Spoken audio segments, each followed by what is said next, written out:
This in a function points to the window object. This in a method points to the object that owns the method. An arrow function does not have its own this. It inherits this from its outer function or method.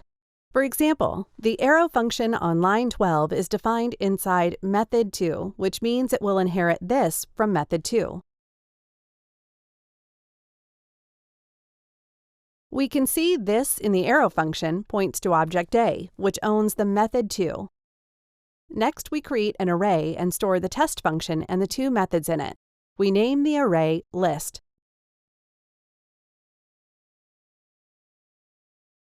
The function and method names are just identifiers.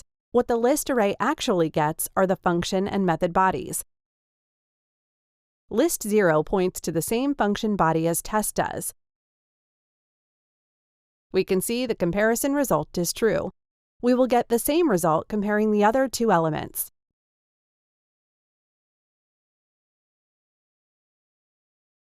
What happens if we invoke the test function body via the list array? Where will its this point to? We can see this time this does not point to the window object anymore. It points to the array. Let's try the other two elements.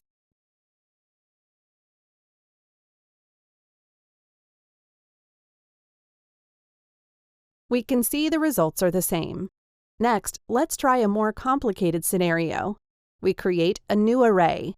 Inside it, we create a function as the first element. We still return this in the function. Next, we create the second element using an arrow function and return this in it.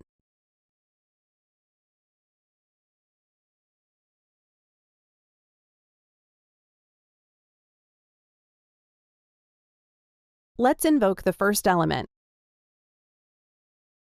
We can see its this still points to the array. What about the arrow function? Like we said before, an arrow function does not have its own this. It inherits this from its outer function. If there is no outer function, it points its this to the window object. The arrow function here is defined in an array and does not have any outer functions, so its this points to the window object.